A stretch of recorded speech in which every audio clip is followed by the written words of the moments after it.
పట్టుకోండి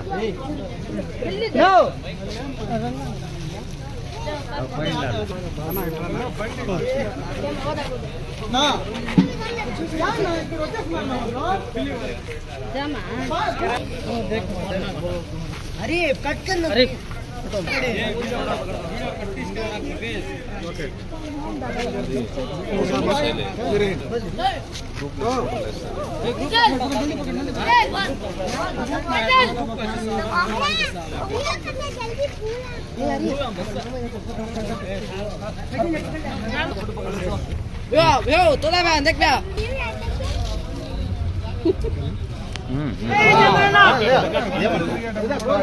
अंदर इट వచ్చేయడపా ముందు मेरा सभी जरा मेहरबानी करना अच्छा करेंगे అలా మీరు కూడా ఇట్ వచ్చేయడా अल्लाह का नाम रहना मां थोड़ा जरा मेहरबानी करना भाभी अंदर इट వచ్చేయ్ क्या पूरा గ్రామ సోదరి సోదరిమణులు ముఖ్యంగా ముస్లిం మైనారిటీ సోదర సోదరిమణులందరికీ కూడా నా హృదయపూర్వక నమస్కారం.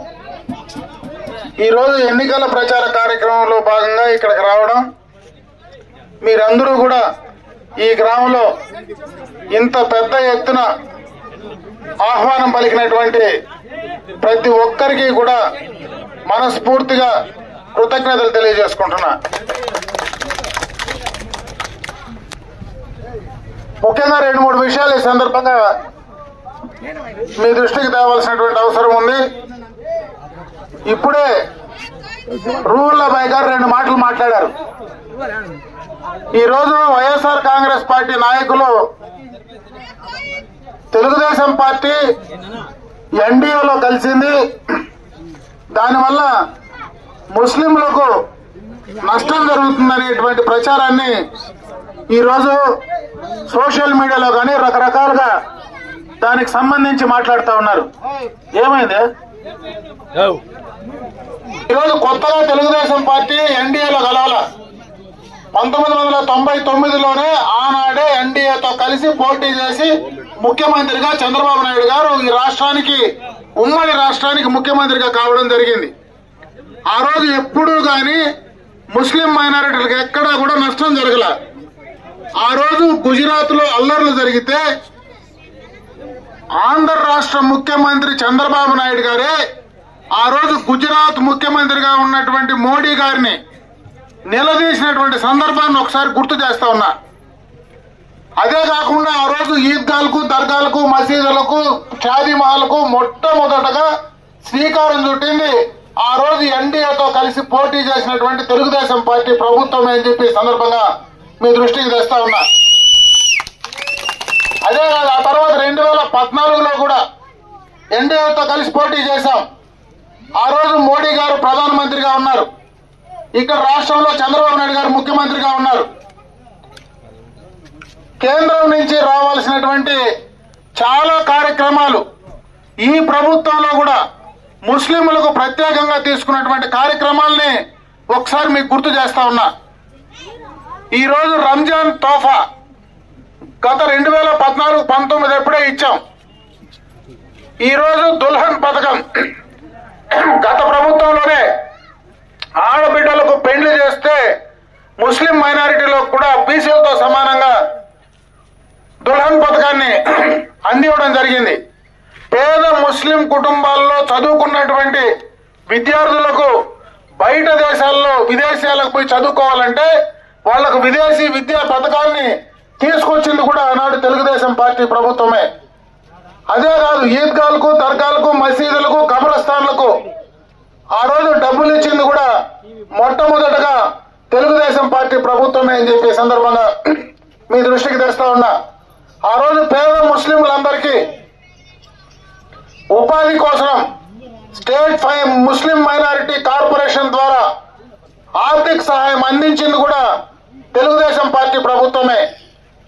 హజ్ యాత్రకు హజ్ భవన్లు కొత్తగా రాష్ట్ర విభజన అయిన తర్వాత హజ్ భవన్లు నిర్మించింది కూడా తెలుగుదేశం పార్టీ ప్రభుత్వమే. హజ్ యాత్రలకు 1 లక్ష రూపాయలు ప్రకటించింది తెలుగుదేశం ప్రభుత్వమే. మరి మసీదుల్లో మౌజములకు ఇమాములకు డబ్బులు ఇచ్చింది మొట్టమొదటిగా మొదలుపెట్టింది కూడా తెలుగుదేశం ప్రభుత్వమే. ఆ రోజు ఎన్డీఏతోనే కలిసిన్నాం. ఎక్కడ ముస్లింలకు ఆ రోజు అన్యాయం జరిగిన సందర్భం లేదు.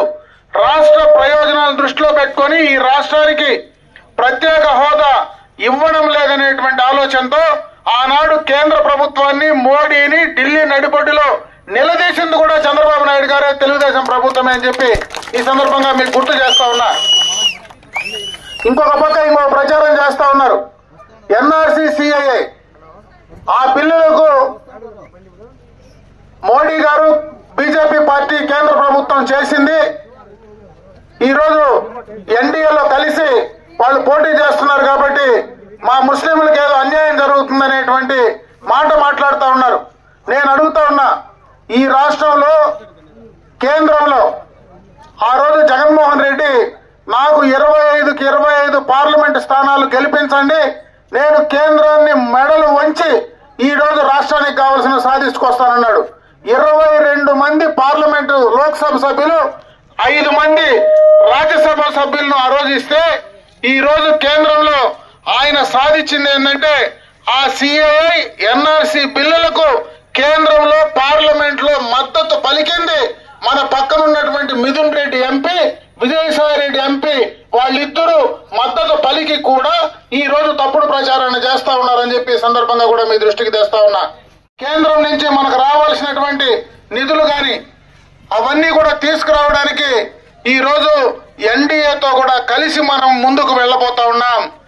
అక్కడ ఎక్కడైనా కేంద్రం నుంచి మైనారిటీలకు ఈ రాష్ట్రంలో ఉండేటువంటి ప్రజలకు మంచి వస్తే తీసుకొస్తాం గాని అక్కడి నుంచి చెడ్డను తీసుకొచ్చేటువంటి కార్యక్రమం జరగదు. చెడ్డ వస్తే మొట్టమొదటగా ఆపి నిలదీసేటువంటి నాయకుడు చంద్రబాబు నాయుడు అని చెప్పి సందర్భంగా కూడా తెలియజేసుకుంటున్నా. నేను అడుగుతా ఉన్నా ఈ యొక్క వైఎస్ఆర్ కాంగ్రెస్ పార్టీ నాయకుల్ని, మేము నిజమే ఈరోజు ఎన్డీఏతో రాష్ట్ర ప్రయోజనాల కోసం భవిష్యత్తును దృష్టిలో పెట్టుకొని మేము కలిసి ఉన్నాం. అయితే మీరేం చేశారు అని అడుగుతా ఉన్నా. అర్ధరాత్రి పూట దొంగతనంగా మోడీ దగ్గరికి పోయి మీరు తలలు వంచి నీ కేసుల కోసం ఆయన కాళ్లపైన సాష్టాంగ పడుతూ ఉండేది వైఎస్ఆర్ కాంగ్రెస్ పార్టీ జగన్మోహన్ రెడ్డి కాదా అని చెప్పి సందర్భంగా సమాధానం చెప్పగలరని నేను అడుగుతా ఉన్నా. అందుకే ఈ తప్పుడు ప్రచారాన్ని ఎవరు నమ్మాల్సిన పని లేదు.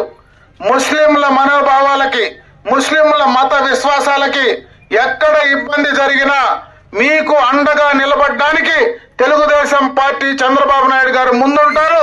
ఈ రోజు మీ ప్రజాప్రతినిధిగా రేపు ఎన్నికైనా కాకపోయినా మీ నాయకుడుగా అమర్నాథ్ రెడ్డి మీకు ముందుంటారని చెప్పి సందర్భంగా కూడా తెలియజేసుకుంటున్నా. దానికి ఉదాహరణే మనం ఏదైతే ఎన్ఆర్సీ బిల్లుకు ఆ రోజు పలమనేరులో మీరు నిరసన వ్యక్తం చేస్తే నేను అందుబాటులో లేకపోయినా నా భార్య వచ్చి టవర్ క్లాక్ ముందర నిలబడి మీకు మద్దతు తెలిపినటువంటి సందర్భాన్ని ఒకసారి గుర్తు చేస్తా ఉన్నా. సిఏ బిల్లుకు మీకోసం ఎద్దుల సంత వీధి ముందర మీరందరూ కూడా నిరసన వ్యక్తం చేస్తే 15 రోజులు ఆ రోజు మీతో కలిసి చేసింది నేను ఓడిపోయిన మాజీ శాసనసభ్యుడిగా అమర్నాథ్ రెడ్డిగా మీకు మద్దతుగా నిలబడ్డానని చెప్పి సందర్భంగా తెలియజేసుకుంటున్నా. నేను అడుగుతా ఉన్నా, మీతో ఓట్లేసుకున్నటువంటి శాసనసభ్యుడు గాని, మీతో ఓట్లేసుకున్నటువంటి పార్లమెంట్ సభ్యుడు గాని ఆ రోజు ఆ 2 బిల్లులకు మీరు వ్యతిరేకంగా నిలబడితే ఒక్క రోజైనా మీకోసం వచ్చి నిలబడ్డారా వాళ్ళని చెప్పి అడగమని చెప్పి సందర్భంగా కూడా తెలియజేసుకుంటున్నా. కాబట్టి తప్పుడు ప్రచారాలు ఎవరు నమ్మాల్సిన పని లేదు. మీకు ఖచ్చితంగా తెలుగుదేశం పార్టీ చంద్రబాబు నాయుడు గారు ఖచ్చితంగా మీకు అండగా ఉంటారు. అది జరిగి తీరుతుంది. మీకు గతంలో ఏవైతే పథకాలు ఉన్నాయో నేను చెప్పినటువంటి పథకాలన్నీ 2014 నుంచి 19 వరకు చేసినటువంటి పథకాలు ఈ 2019 నుంచి 24 దాకా నిజంగా ముస్లింల పైన ఈ ప్రభుత్వానికి జగన్మోహన్ రెడ్డికి ప్రేమ ఉంటే ఎందుకు రంజాన్ తోఫా రద్దు చేశావో సమాధానం చెప్పగలవా అని అడుగుతా ఉన్నా. ఎందుకు దుల్హన్ పథకం తీసేశావో సమాధానం చెప్పగలవా అని అడుగుతా ఉన్నా. ఎందుకు విదేశీ విద్య పథకాన్ని తీసేశావో సమాధానం చెప్పగలవా అని అడుగుతా ఉన్నా. ఎందుకు మా యొక్క మసీదుల్లో మరి మౌజములకు మరి ఇమాములకు ఇస్తా ఉన్నటువంటి డబ్బులు ఈ రోజు దాకా ఎందుకు ఇవ్వలేకపోయావో చెప్పగలవా అని అడుగుతా ఉన్నా. ఈ యొక్క నియోజకవర్గంలో, రాష్ట్రంలో ఎందుకు దర్గాలకు, ఈద్గాలకు, మసీదులకు, కబ్రస్థాన్లకు ₹1 ఈ రోజు రిలీజ్ చేశావని అడుగుతా ఉన్నా. అంత దూరం ఎందుకు? ఇదినే వీకోట పట్టణంలో, వీకోట టౌన్ లో గత ప్రభుత్వంలో ₹1 కోటి మీకోసం షాదీ మాల్ని శాంక్షన్ చేసి తెస్తే దాన్ని పిల్లర్లు పైకి లేపితే ఈ 5 సంవత్సరాలుగా కనీసం దాన్ని పట్టించుకోకపోతే మీకు ముస్లింల పైన ఏం ప్రేమ ఉందో సమాధానం చెప్పగలవా అని అడుగుతా ఉన్నా. ఈ రోజు ఇటువంటి గ్రామాల్లో ఉండే పేద ముస్లింల అమ్మాయిలు చదువుకోవాలంటే బయటకు పంపించలేని పరిస్థితుల్లో ఉన్నారని నేను గత ప్రభుత్వంలో చంద్రబాబు నాయుడు గారి నాయకత్వంలో మైనారిటీ అమ్మాయిలు, ముస్లిం అమ్మాయిలకు చదువుకోవడానికి ఒక రెసిడెన్షియల్ జూనియర్ కళాశాల రాష్ట్రంలోనే మొట్టమొదటగా వీకోటకు తీసుకొచ్చి దానికి ₹14 కోట్ల డబ్బులు ల్యాండ్ అలాట్ చేసి మొదలు పెడితే అది ఈ రోజు దాకా ఎక్కడో బాడిగింట్లో చిత్తూరులో ఉంటే దాన్ని ఎందుకు వీకోటకు తేలేకపోయారో సమాధానం చెప్పగలరా అని అడుగుతా ఉన్నా. వాళ్ళ దగ్గర సమాధానాలు లేవు. తప్పుడు ప్రచారాలు సోషల్ మీడియాలో చెప్పడం తప్పించి వాళ్ళ దగ్గర సమాధానాలు చెప్పేటువంటి పరిస్థితి లేదని చెప్పి సందర్భంగా కూడా తెలియజేసుకుంటున్నా. అది ఒకటే కాదు, అన్ని కులాల్ని, వర్గాల్ని ఈ రోజు బీసీ, ఎస్సీ, ఎస్టీ, మైనారిటీ అందరినీ కూడా ఈ రోజు నాశనం చేసేటువంటి ఈ ప్రభుత్వం జగన్మోహన్ రెడ్డి విధానాల వల్ల పూర్తిగా అన్యాయం అయిపోతా ఉన్నాం. గత ఎన్నికలకు ముందు ప్రతిపక్ష నాయకుడుగా జగన్మోహన్ రెడ్డి చెప్పిన మాటలు ఒకసారి గుర్తుకు తెచ్చుకోండి. నేను అధికారంలోకి వస్తే రేట్లన్నీ తగ్గిస్తానన్నాడు. 200 నుంచి 300% పెరిగిన మాట వాస్తవం కాదా? గత ఎన్నికల్లో కరెంటు ఛార్జీలు పెంచనన్నాడు. 9 సార్లు నువ్వు కరెంటు ఛార్జీలు పెంచలేదా? గత ఎన్నికల్లో ఆర్టీసీ ఛార్జీలు పెంచనన్నాడు. ఎందుకు నువ్వు ఆర్టీసీ ఛార్జీలు పెంచావో సమాధానం చెప్పగలవా? ఆస్తి పన్ను, రిజిస్ట్రేషన్ పన్ను, చెత్త పన్ను, రకరకాలైనటువంటి పన్నులు ఈ రోజు నువ్వు ప్రజలపైన భారం వేస్తా ఉన్నావా లేదా? మరి ముఖ్యంగా ఈ రోజు వ్యవసాయదారులకు కనీసం ఒక రైతుకు ఒక మూర డ్రిప్ ఇరిగేషన్ పైప్ అయినా 5 ఏళ్లు ఇచ్చినావా అని చెప్పి సమాధానం చెప్పగలవా అని అడుగుతా ఉన్నా. ఈ ప్రాంతంలో ఎక్కువ సెరికల్చర్ రైతులు ఉన్నారు. గత ప్రభుత్వంలో 1 కేజీకి ₹50 ఇన్సెంటివ్ ఇచ్చేవాళ్ళం. ఈ 5 సంవత్సరాల్లో ₹1 నువ్వు ఇన్సెంటివ్ ఇచ్చావా? జగన్మోహన్ రెడ్డి చెప్పగలవా? రైతుల పైన ప్రేమ ఉంటేని అడుగుతా ఉన్నా. యువకులను అన్యాయం చేశావు, రాష్ట్ర భవిష్యత్తును నాశనం చేశావు. గత ఎన్నికల్లో నేను అధికారంలోకి వస్తే ప్రతి సంవత్సరం జాబ్ క్యాలెండర్ రిలీజ్ చేస్తానన్నావు. ఈ 5 సంవత్సరాల్లో ఒక్క జాబ్ క్యాలెండర్ రిలీజ్ చేసావా? వాళ్ళకి సమాధానం చెప్పగలవా అని అడుగుతా ఉన్నా. నేను వస్తే 2,30,000 ఉద్యోగాలు ఇస్తానన్నావు. నువ్వు వాలంటీర్ ఉద్యోగాలు ₹5,000 ఉద్యోగాలు ఇచ్చి ఈ ఎన్నికల్లో మళ్ళా వాళ్ళని బలంతం పెట్టి రాజీనామా చేయి అని రాజకీయాలకు వాడుకునేటువంటి దౌర్భాగ్య పరిస్థితిలో ఈ పార్టీ ప్రభుత్వం ఉందా లేదా అని ఆలోచించుకోమంటా ఉన్నా. గత ప్రభుత్వంలో ఆ నిరుద్యోగ యువకులకు ₹3,000 నిరుద్యోగ భృతి ఇస్తే దాన్ని ఎందుకు క్యాన్సిల్ చేశావో 5 సంవత్సరాల్లో సమాధానం చెప్పగలవా జగన్మోహన్ రెడ్డి ఈ ప్రభుత్వాన్ని నేను అడుగుతా ఉన్నా. అందరినీ కూడా ఈ రోజు ఇబ్బంది పెట్టేటువంటి పరిస్థితి ఈ ప్రభుత్వంలో చేస్తా ఉన్నారు. అన్ని రకాలుగా బీసీలు, ఎస్సీలు, ఎస్టీలు, మైనారిటీలు అందరికీ కూడా ఈ రోజు అన్యాయం జరుగుతూ ఉంది. ఖచ్చితంగా దాన్ని అర్థం చేసుకోమంటా ఉన్నా. ఒక్కొక్క ఎన్నికలు వస్తే ఒక్కొక్క రకమైనటువంటి డ్రామా వేస్తాడు. 2014లో నాకు తండ్రి లేడు, మా తండ్రి చనిపోయినాడు, నా కోట్లేమని అడిగితివి. 2019లో కోడికత్తి డ్రామా వేస్తుంది. ఎలక్షన్ కు ముందు మా చిన్నాయన్ని హత్య చేశారు, ఆ హత్య చంద్రబాబు నాయుడు చేశాడని ఆ రోజు పేపర్లో నారాసుర రక్త చరిత్ర అని చెప్పి పేపర్లో రాసి ఆ రోజు ఎన్నికలకు పోయి ఓట్లు వేయించుకున్నావు. ఈ రోజు 2024 వస్తే మళ్ళా గులకరాయి ఎత్తుకొని గులకరాయి డ్రామా ఆడేటువంటి పరిస్థితి. ప్రతి ఎన్నికల్లో ఒక్కొక్క డ్రామా ఆడుతా ఉంటే ఈ డ్రామాల ముఖ్యమంత్రికి ఓట్లు వేయాలన్నా ఆలోచించుకోమని చెప్పి సందర్భంగా కూడా తెలియజేసుకుంటున్నా. నిజంగా నీకు ప్రజల పైన ప్రేమ ఉంటే ఏదో ఈ రోజు నేను చెప్పిన డ్రామాలన్నీ అమర్నాథ్ రెడ్డి గారు నేను చెప్పేది కాదు, సొంత తోడబుట్టే మొన్న పలంనేరు టవర్ క్లాక్ ముందరకు వచ్చి మా అన్న మా చిన్నాయని చంపినటువంటి అవినాష్ రెడ్డిని కాపాడుతూ ఉండే జగన్మోహన్ రెడ్డి వీళ్ళిద్దరికీ ఓట్లు వేయొద్దండి అని సొంత చెల్లెళ్ళే రోడ్లపై నిలబడి మాట్లాడుతూ ఉంటే మనం ఏం ముఖం పెట్టుకొని వాళ్ళకి ఓట్లు వేయాలనో ఆలోచించుకోమని చెప్పి సందర్భంగా తెలియజేసుకుంటున్నా. ఇవన్నీ కూడా దయచేసి మీరు ఆలోచించుకోండి. రాష్ట్ర భవిష్యత్తు అన్యాయం అవుతా ఉంది. కనీసం 5 సంవత్సరాల్లో రాజధానిని కట్టలేనటువంటి దౌర్భాగ్యపు ముఖ్యమంత్రి భారతదేశంలో ఎవరన్నా ఉన్నారంటే అది జగన్మోహన్ రెడ్డి అని చెప్పి సందర్భంగా తెలియజేసుకుంటున్నా.